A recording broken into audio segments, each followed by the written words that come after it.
Kestrel's weathered hands trembled as she pressed her eye to the telescope, scanning the horizon for the third time that morning. The abandoned observatory had become her watchtower, her sanctuary, and perhaps humanity's last hope. Below the hill, the skeletal remains of what had once been the thriving city of New Haven stretched endlessly, its broken streets crawling with the shambling figures that had inherited the earth. But today was different. Today she had seen something that made her heart race with a feeling she had almost forgotten: hope. 3 months had passed since the last radio transmission had crackled through the static, a desperate voice from somewhere in the Northern Territories pleading for help that would never come. Kestrel had been alone then, surviving on canned goods and rainwater, watching the world decay from her perch above the chaos. She had been a structural engineer once, back when such titles mattered, back when humans built things that reached toward the sky instead of huddling in the shadows. Now at 42 she felt ancient, carrying the weight of a species on her shoulders. The first survivor had appeared 2 weeks ago, a young woman stumbling through the zombie-infested streets below, clutching a medical bag to her chest like a talisman. Kestrel had watched through her scope as the woman, later introduced as Zinnia, had methodically avoided the undead with an almost scientific precision. She moved like someone who understood the enemy, someone who had studied them. When a pack of zombies had cornered Zinnia against the ruins of a pharmacy, Kestrel had made a decision that went against every survival instinct she had developed. She had fired her rifle, drawing their attention to herself, and guided the stranger to safety. Zinnia had been the first but not the last. Word traveled strangely in the post-apocalyptic world, carried by smoke signals, carved messages on trees, and the mysterious networks that desperate people somehow always managed to create. Within days, others had begun to arrive. Thaddeus, a former high school history teacher whose knowledge of human civilization proved invaluable in planning their future. Raven, barely 18 but possessing an uncanny ability to move through zombie-infested areas like a ghost. Orion, a battle-hardened veteran who had somehow retained his sense of duty even as the world crumbled around him. Each arrival brought new skills, new perspectives, and new challenges. They came broken, traumatized, carrying stories of loss that would have destroyed lesser souls. But they also came with something precious: the stubborn human refusal to accept defeat. Kestrel found herself becoming their unofficial leader, not through any conscious choice but through the simple reality that someone had to make the decisions that would keep them alive another day. The observatory had quickly proven too small for their growing group. They needed space, resources, and most importantly, a defensible position where they could begin the seemingly impossible task of rebuilding civilization. Kestrel's engineering background had proved invaluable as she surveyed the surrounding area, looking for the perfect location to establish what might be humanity's final settlement. It was Lysander, the elderly man who had arrived just yesterday, who had suggested they think bigger. The philosopher in him, honed by decades of teaching at universities that no longer existed, had posed a question that haunted Kestrel through the sleepless nights. What if we're not just trying to survive? What if we're meant to rebuild something better? The idea was audacious, perhaps even insane. But as Kestrel looked through her telescope now, watching Raven return from her morning scouting mission with what appeared to be another survivor in tow, she felt that dangerous emotion stirring again. Oh. They were 8 people in a world of billions of undead, armed with nothing but their skills, their determination, and the fragile belief that humanity deserved another chance. The zombie apocalypse had taken everything from them, their families, their homes, their entire civilization. But it had also given them something unexpected: a blank slate. A chance to build something new from the ashes of the old world. Whether they would succeed or become just another cautionary tale scattered across the wasteland remained to be seen. But as the morning sun climbed higher, casting long shadows across the ruins below, Kestrel made a silent promise to herself and to the growing group of survivors who had somehow found their way to her. They would not just survive. They would build. The newcomer Raven had discovered turned out to be a young mother named Juniper, carrying her 5-year-old son Caspian in a makeshift sling across her back. The child's eyes held that peculiar mixture of innocence and premature wisdom that had become common among the few children who had survived the initial outbreak. Juniper herself moved with the careful efficiency of someone who had learned to conserve every ounce of energy, every moment of safety. Her clothes were patched and repatched, but her medical knowledge, revealed through careful questioning by Zinnia, proved to be extensive. Kestrel had called their first formal meeting that evening, gathering the 9 survivors in the observatory's main chamber as the sun set behind the distant mountains. The space felt cramped with so many people, but it also felt alive in a way it hadn't for months. Voices discussing plans, hands sketching diagrams in the dust, minds working together toward a common goal, It was the closest thing to normal that any of them had experienced since the world ended. Thaddeus had spread out a collection of salvaged maps across the floor, his teacher's instincts still sharp despite everything they had endured.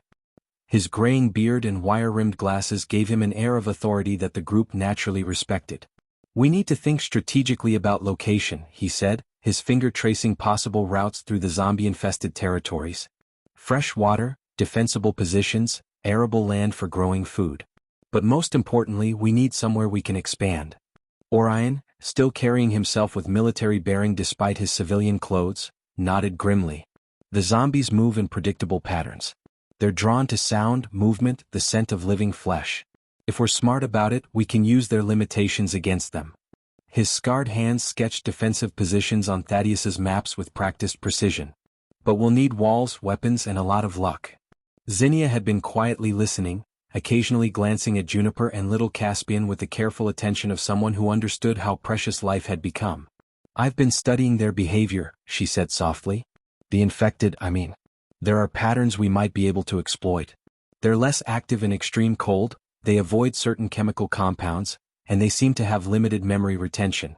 If we can understand them better, we might be able to create sustainable barriers." Lysander, his aged hands steady despite his 73 years, leaned forward with the intensity of someone who had spent his life contemplating humanity's greatest challenges. "We're not just talking about survival anymore," he said, his voice carrying the weight of profound realization. "We're talking about preservation. Of knowledge, of culture, of the best parts of what we were. The question isn't just where we'll build, but what we'll build." Raven, perched cross-legged on the floor with the casual grace of youth, had been uncharacteristically quiet. When she finally spoke, her words carried a gravity that belied her 18 years. "I've been all over this region. There's a valley about 30 miles north, protected by natural barriers. There's a river, timber, and the ruins of what used to be a small college. The buildings are mostly intact and there are resources we could salvage." Kestrel felt her pulse quicken. She had been thinking along similar lines, but hearing it confirmed by someone with Raven's scouting skills made the possibility feel real. "What about zombie activity in the area?" "Minimal," Raven replied. "The terrain is difficult enough that most of the herds avoid it. There are individuals wandering through, but nothing we couldn't handle with proper planning." Juniper shifted little Caspian to a more comfortable position, her maternal instincts alert even in the midst of strategic planning. "What about long-term sustainability?" she asked. "If we're really talking about rebuilding, we need to think about the next generation.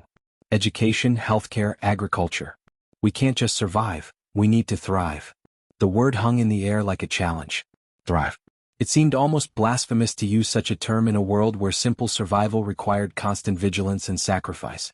But as Kestrel looked around the circle of faces illuminated by candlelight, she saw something she had almost forgotten existed: determination mixed with genuine hope. Orion was already sketching defensive layouts, his military training adapting to their unique circumstances. Zinnia was making notes about medical facilities and research possibilities. Thaddeus was identifying educational resources they could salvage from the ruined college. Lysander was contemplating the philosophical implications of their endeavor, while Raven was mentally mapping supply routes and escape plans. Juniper was holding her son close, whispering quiet reassurances about the home they would build together. They were 9 people with an impossible dream, surrounded by millions of undead in a world that had forgotten what hope looked like. But as the meeting continued deep into the night, planning details that would have seemed absurd just weeks earlier, Kestrel felt something shift inside her. They weren't just talking about a settlement anymore. They were talking about a new beginning. The last chapter of one story and the first page of another. The first test of their unity came sooner than expected. 3 days after their planning meeting, as they prepared for the dangerous journey to the northern valley, a horde of zombies stumbled upon their position. Raven spotted them first during her dawn patrol, at least 50 undead, moving with the relentless purpose that made them so terrifying. They had been drawn by smoke from their cooking fire, a mistake that could cost them everything they had worked toward. Kestrel's mind raced through their options as she watched the approaching horde through her telescope. They could abandon the observatory and everything they had gathered, fleeing into the wilderness with only what they could carry. They could try to hide and hope the zombies would pass by, though with a 5-year-old child among them, complete silence would be nearly impossible to maintain. Or they could fight, using the knowledge and skills they had accumulated to make their first real stand as a community. Orion was already checking weapons and ammunition, his combat experience taking over. "We have the high ground and limited access points," he reported grimly. "If we're smart about this, we can bottleneck them at the entrance and pick them off systematically. But it'll be dangerous and we can't afford any mistakes." Zinnia had gathered her medical supplies, transforming a corner of the observatory into a makeshift treatment area. Her hands were steady, but Kestrel could see the fear in her eyes. The same fear they all carried, the knowledge that even a minor injury in their world could mean death. "I need someone to help me prepare," she said quietly. "If anyone gets hurt." Juniper immediately stepped forward, settling Caspian in the safest corner of the room with quiet instructions to stay hidden no matter what happened.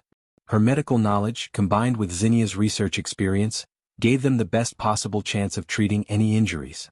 Lysander, despite his age, insisted on helping with ammunition and supplies, his steady hands and sharp mind proving invaluable in the growing chaos.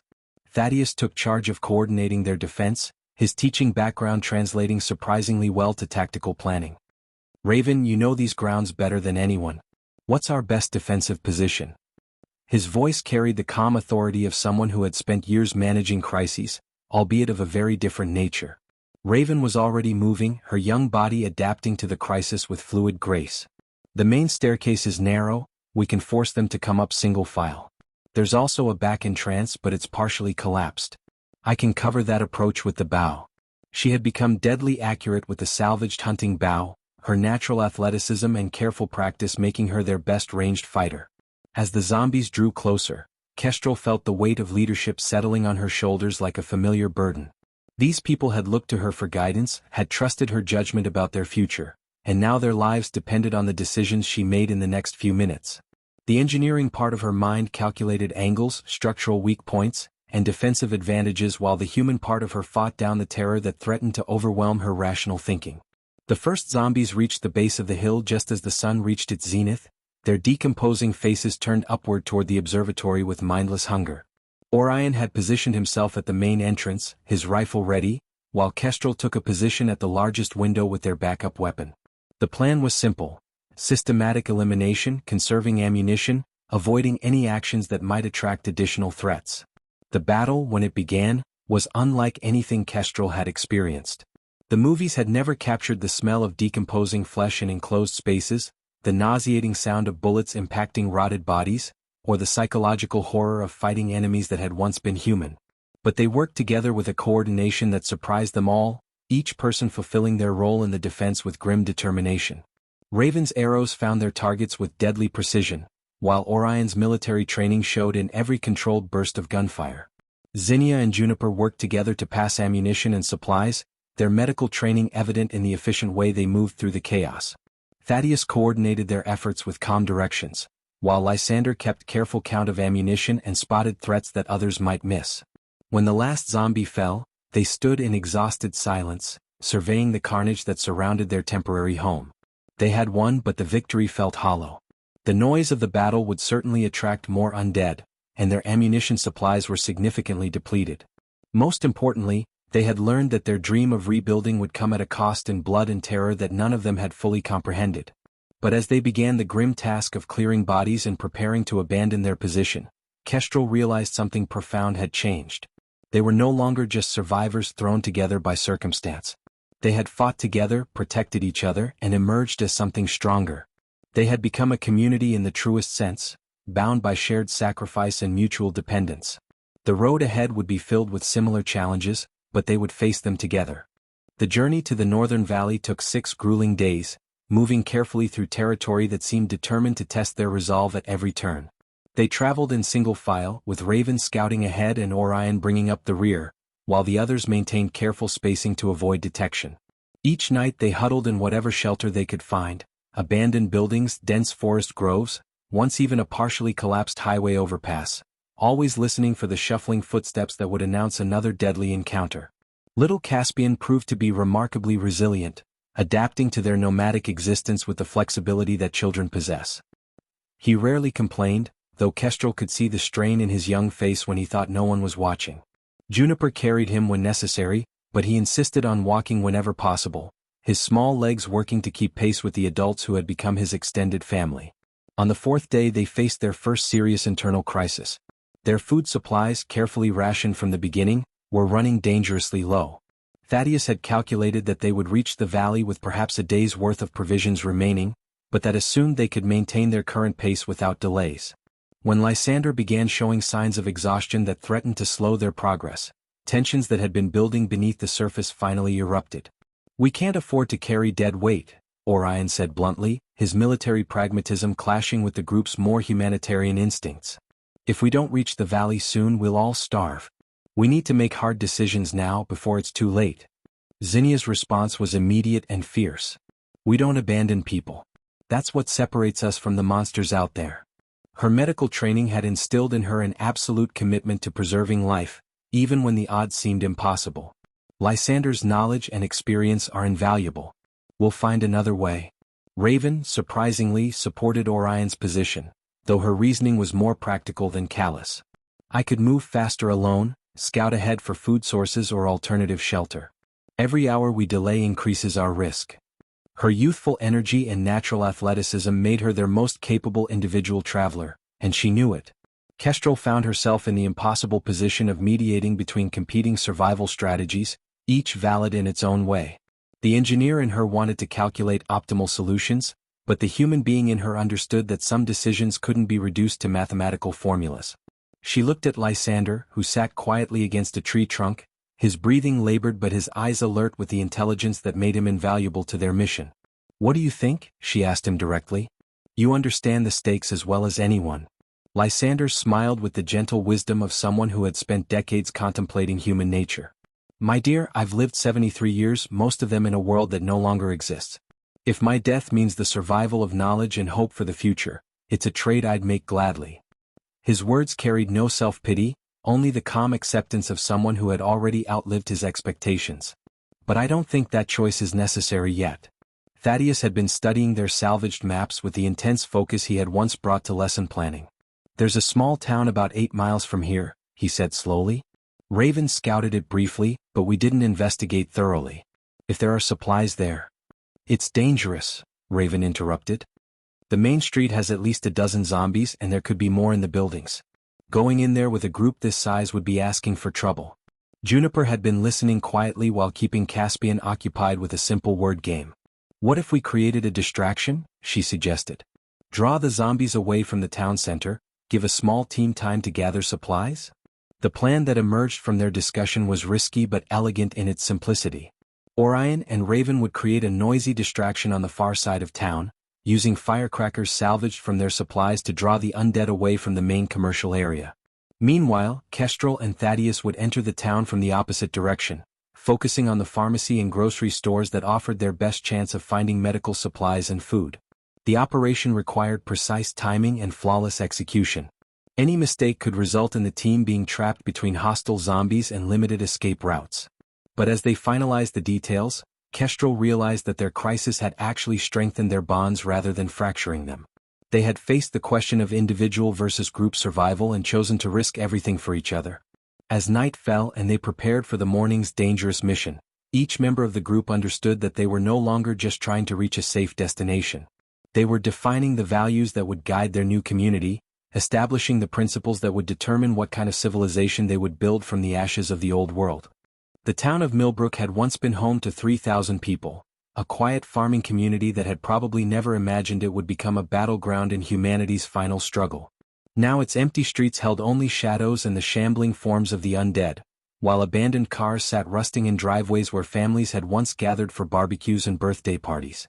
Kestrel crouched behind an overturned delivery truck, watching Orion and Raven move into position across town, and felt the weight of their plan's complexity settling on her shoulders.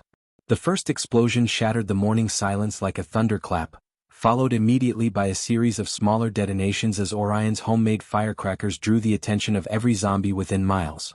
The effect was immediate and terrifying. Dozens of undead converged on the sound with single-minded purpose, their grotesque forms shambling through the streets with surprising speed. Kestrel waited until the main street had cleared, then signaled to Thaddeus, and they began their own dangerous journey into the heart of the abandoned town. The pharmacy had been partially looted, but Zinnia's hastily written list proved invaluable as they gathered antibiotics, pain medications, and surgical supplies that could mean the difference between life and death in their new settlement. Thaddeus worked methodically through the grocery store, focusing on canned goods and dried foods that would provide maximum nutrition with minimal weight. Every few minutes, they paused to listen for sounds that might indicate their distraction had failed, but the distant explosions continued to draw the undead away from their position. It was in the hardware store that they made their most significant discovery. Hidden in a back room apparently overlooked by previous scavengers, was a collection of tools and supplies that made Kestrel's engineer heart race with possibilities. Solar panels, copper wiring, water purification tablets, and even a small wind turbine that could provide sustainable power for their settlement. More importantly, there were seeds, packets of vegetables and grains that represented the possibility of true agricultural independence. But their greatest discovery came by accident. As they prepared to leave the hardware store, Thaddeus accidentally knocked over a display case, revealing a hidden compartment containing research notes from the local agricultural extension office. The papers detailed experiments in zombie behavior that had been conducted in the early days of the outbreak, including references to chemical compounds that showed promise in repelling the undead without causing them to become aggressively territorial. Dr. Elizabeth Hawthorne, the extension office director, had apparently been conducting secret research into plant-based deterrents before the local government had collapsed. Her notes indicated that certain combinations of aromatic herbs, when burned or concentrated into barrier forms, could create zones that zombies would avoid without the violent reactions that loud noises or bright lights provoked. More intriguingly, she had been developing a theory about pheromone masking that might allow humans to move through zombie-occupied areas with significantly reduced detection risk. Kestrel photographed every page of the research with their precious digital camera, understanding that this information could revolutionize their survival strategies. If Dr. Hawthorne's theories were correct, they might be able to create sustainable defenses that didn't rely on constant warfare or ammunition expenditure. More importantly, they might be able to establish trade routes between survivor communities, expanding their vision from mere survival to actual rebuilding.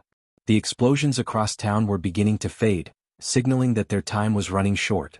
Kestrel and Thaddeus gathered their supplies and began the careful journey back to their rendezvous point, moving through backyards and side streets to avoid detection. The weight of their discoveries, both material and intellectual, felt heavier than the physical supplies they carried. When they reunited with the rest of the group, the excitement was palpable despite their exhaustion. Orion and Raven had successfully drawn off the main zombie population, though they had faced several dangerous moments when the undead had moved faster than expected.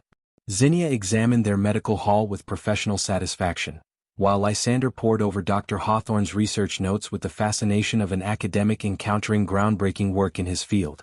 But it was little Caspian who asked the question that captured the magnitude of their discovery. "Does this mean we can make the monsters go away?" he asked, his 5-year-old mind grasping the essential hope that the adults were afraid to voice. Juniper hugged her son close, but her eyes met Kestrel's with a shared understanding. They weren't just carrying supplies and equipment toward their new home. They were carrying the possibility of a future where children could play outside without fear, where communities could flourish without constant vigilance, where humanity could begin to heal from the trauma that had nearly destroyed them. The Northern Valley was still 2 days away, and the most dangerous part of their journey lay ahead. But as they prepared to continue their trek, each member of the group understood that they were no longer refugees fleeing destruction. They were pioneers carrying the seeds of renewal, armed with knowledge that could transform their desperate survival into something approaching hope. The valley exceeded even their most optimistic expectations. Protected by steep ridges on 3 sides and opening onto a clear river that wound through stands of virgin timber, it felt like a secret garden preserved from the apocalypse. The abandoned Whitmore College campus sat nestled in the valley's heart, its brick buildings weathered but structurally sound, surrounded by dormitories, laboratories, and workshops that could be converted to serve their new community's needs. Most importantly, the zombie population was minimal, a few wandering individuals that Orion and Raven eliminated quickly and quietly. Kestrel stood in the college's main quadrangle, feeling a profound sense of homecoming despite never having seen this place before. The engineering challenges were significant but manageable. The buildings needed repairs, the electrical systems required complete renovation, and they would need to establish sustainable food and water sources. But for the first time since the outbreak began, she was looking at problems with solutions rather than obstacles that might prove insurmountable. Dr. Hawthorne's research proved even more valuable than they had initially hoped. Zinnia and Lysander worked together to interpret her notes, identifying the specific plants and chemical compounds that showed promise as zombie deterrents. Many of the required herbs grew wild in the valley, while others could be cultivated in the college's abandoned greenhouse. Within days of their arrival, they had established experimental barrier zones around their perimeter, testing the effectiveness of aromatic compounds in repelling undead visitors. The results were remarkable. Zombies approaching their barriers would slow, then stop, then wander away as if they had forgotten their original purpose. The effect wasn't perfect. Individual zombies occasionally pushed through, and large hordes might overwhelm the chemical deterrents through sheer numbers. But for the first time since the outbreak, they had a defensive strategy that didn't require constant ammunition expenditure or the exhausting vigilance that had defined their previous existence. Thaddeus established their first formal school in the college's former library, with little Caspian as his primary student but open to any adult who wanted to learn new skills. The irony of teaching post-apocalyptic survival techniques in a building that had once housed volumes of classical literature was not lost on him, but he approached the task with the same dedication he had brought to his previous classroom. Education, he insisted, was one of the most essential elements of rebuilding civilization. Orion took charge of security and expansion planning, using his military background to establish patrol routes and defensive positions throughout the valley. But his role evolved beyond simple protection as he worked with Raven to scout the surrounding territories for other survivor groups. Their vision was expanding beyond their own settlement to encompass a network of communities that could support and trade with each other. Juniper's medical knowledge complemented Zinnia's research background perfectly, and together they established the valley's first hospital in the college's former science building. Their patient list was small but growing as word of their settlement spread through the mysterious communication networks that connected isolated survivor groups. Each new arrival brought skills, knowledge, and stories that added to their collective strength. Raven's scouting missions revealed encouraging signs throughout the region. Smoke signals from distant valleys, cleared roads that indicated organized human activity, even a functioning radio transmission from a group calling themselves the Eastern Alliance. The world beyond their valley was not empty. Humanity was scattered but not extinct, struggling but not defeated. Lysander appointed himself the settlement's historian and philosopher, documenting their experiences and establishing the intellectual foundation for their new society. His evening discussions in the college's old faculty lounge became informal forums for debating the principles that would guide their community's development. Questions of governance, resource allocation, individual rights versus collective needs, all the fundamental issues that had challenged human societies throughout history were being revisited by 9 people trying to build something better from the ruins of the old world. But their greatest achievement was less tangible than their physical accomplishments. They had created something that had seemed impossible in the early days of their journey, a sense of normalcy. Children's laughter echoed through the valley as Caspian played games that his mother invented. Adults worked on long-term projects that assumed they would be alive to complete them. People made plans that extended beyond the next meal or the next safe shelter. As autumn approached and they prepared for their first winter in the valley, Kestrel often found herself standing on the ridge that overlooked their growing community. The college buildings showed signs of renovation and adaptation.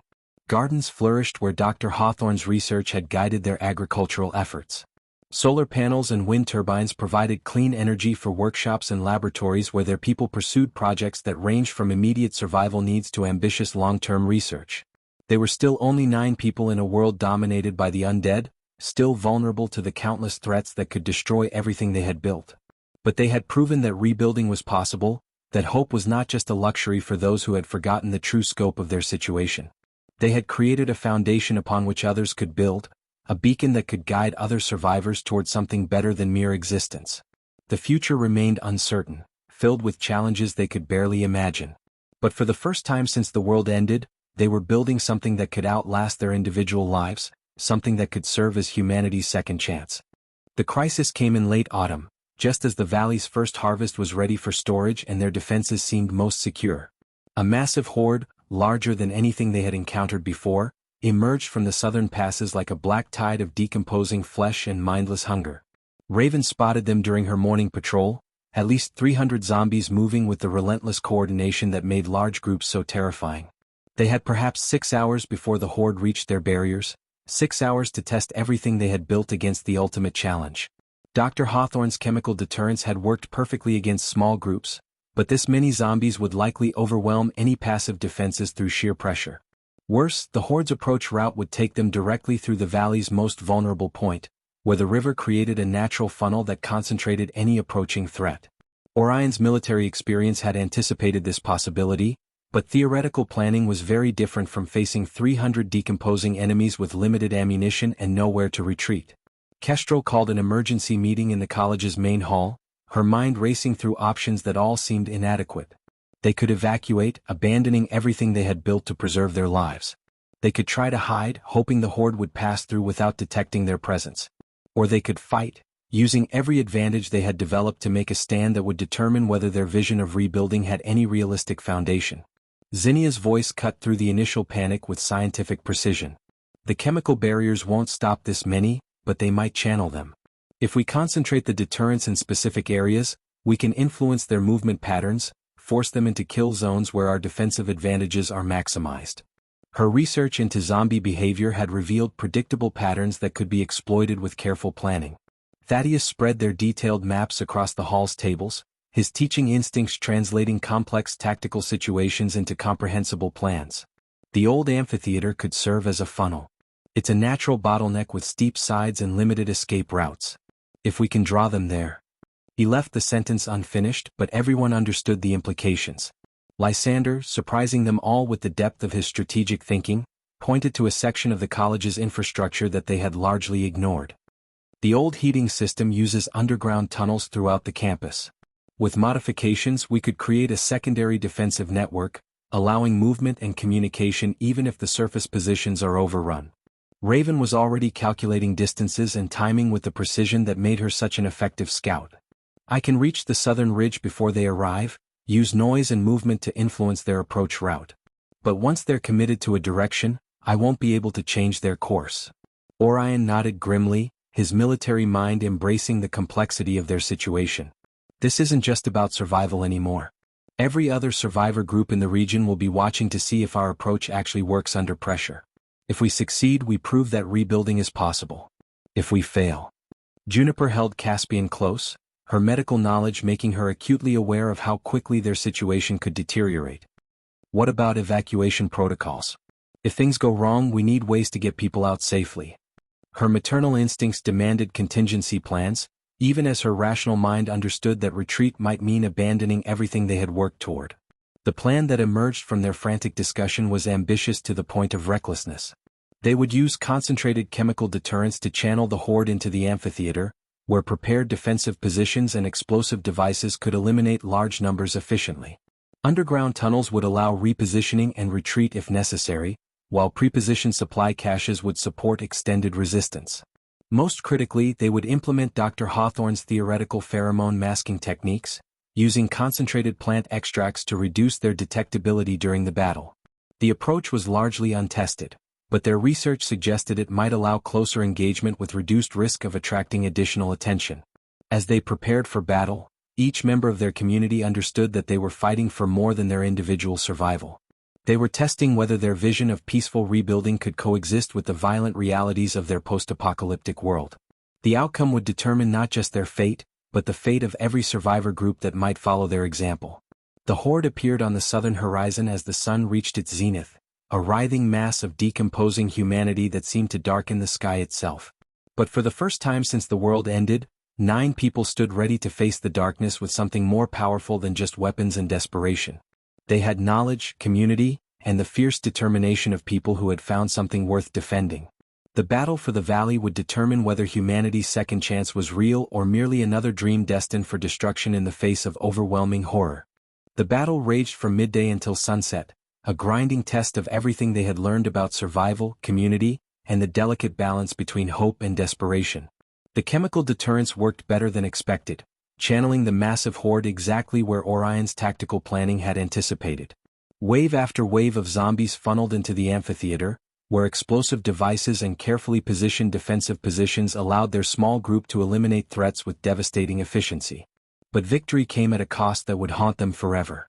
Lysander, despite his age and their protests, had insisted on manning one of the most dangerous positions, using his knowledge of the underground tunnel systems to coordinate their defenses. When a group of zombies broke through their primary barriers, he had made the decision to seal himself into the tunnels, triggering explosives that eliminated the threat but left him trapped beneath tons of collapsed concrete. They found his body 3 days later, when the last of the zombie stragglers had been eliminated and the valley was truly secure for the first time. He had died clutching a handwritten note addressed to future generations, his final philosophical testament about the importance of preserving human knowledge and compassion even in humanity's darkest hours. Thaddeus read the letter aloud at their memorial service, his teacher's voice breaking as he shared Lysander's words about hope being humanity's greatest weapon against extinction. The victory attracted attention from across the region. Within weeks, survivors began arriving with stories of communities that had heard about their successful defense, their innovative use of zombie deterrents, and their vision of rebuilding rather than simply surviving. A family from the eastern mountains brought metalworking skills. A group of farmers from the southern valleys contributed agricultural knowledge. A former librarian arrived with a truck full of salvaged books, determined to help establish a proper library in their growing settlement. Zinnia's research into Dr. Hawthorne's work had accelerated dramatically following the battle. The pheromone masking techniques had proven effective beyond their wildest expectations, and she was now developing protocols that could allow regular trade expeditions between survivor communities. More importantly, her medical research was beginning to show promise in treating the psychological trauma that affected nearly every survivor they encountered.